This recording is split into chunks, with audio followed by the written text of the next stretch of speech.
exactement? Alors, les risques lorsque des rotations, alors, des barges entre grande terre et petite terre, lorsque il n'y a pas de rafale, c'est-à-dire que les vents sont établis autour de 25, 40, 50, 60 km/h, 70 km/h, il n'y a pas vraiment de risque. Les risques se situent au moment des rafales, qui peuvent atteindre donc entre ce que l'on a dit 9h et 15h, 110 km/h au maximum. Là, c'est dangereux car les bateaux ont un fort tirant d'air, c'est-à-dire qu'il n'y a pas beaucoup de parties à l'intérieur de l'eau, sous l'eau, et beaucoup de parties émergées, ce qu'on appelle le fardage. Et donc là, s'il y a de grosses rafales, surtout par vent de travers, ce qui est le cas, il peut y avoir de gros problèmes pour accoster les bateaux, et les bateaux peuvent éventuellement dériver vers le port de plaisance. Et donc là, c'est des gros risques. Et quel risque pour les passagers? Des risques de Alors les passagers, chavirage? c'est non pas de chavirage, mais de choc sur les rochers, de voies d'eau, de panique, c'est quand même un gros risque. Et ça représente des risques pour les bateaux? Oui, Ces pour les conditions, bateaux, effectivement, c'est pas s'il y a un contact avec quoi que ce soit, mais autrement non. S'il n'y a pas de contact, s'il n'y a pas d'abordage ou de choc avec les rochers et autres, il n'y a pas il y a pas de risque. Alors, et logistiquement, demain, du coup, vous allez vous organiser comment? Comment ça va se dérouler Alors, l'arrêt de demain, l'exploitation donc l'organisation? l'arrêt de l'exploitation donc est à 9 heures et donc les dernières barges qui vont partir des deux côtés, donc les côtés à la fois petite terre et à la fois grande terre, les dernières barges seront à 8h30. Les amphidromes, eux, partiront de Colas, c'est-à-dire grande terre, le dernier partira à 8h45.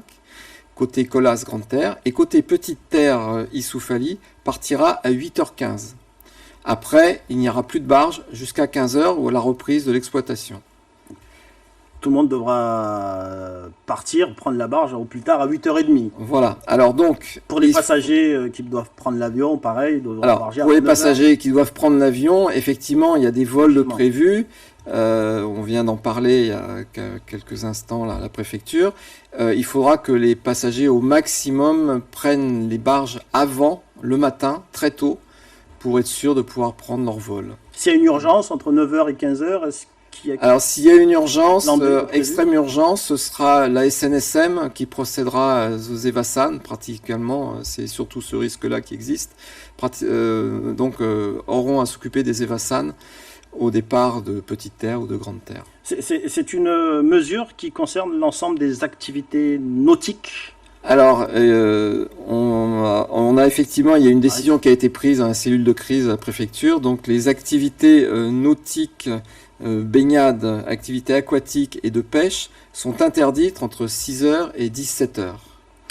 Autre point, les passagers, enfin en tout cas les usagers de la barge doivent la prendre avant 9h, ce qui va sans doute impliquer une forte affluence le matin. Est-ce que vous êtes organisé pour gérer cette affluence? Alors, on ne peut faire qu'avec la plus belle fille du monde, ne peut faire qu'avec ce qu'elle a. Ouais. Et donc, en l'occurrence, nous avons 4 barges qui sont en service. Donc, il y aura bien sûr ces 4 barges. Il y aura une petite particularité, c'est que les barges partiront à 5h du matin. Les premières barges, les 4 barges partiront à 5h du matin des deux côtés. Côté Petite Terre et côté Grande Terre. François Renaudton, merci d'avoir accepté de répondre aux questions de Maître Lapremière. Je rappelle que vous êtes le directeur d'exploitation au STM, le service des transports maritimes. Des informations d'ailleurs que vous pourrez également retrouver sur notre site internet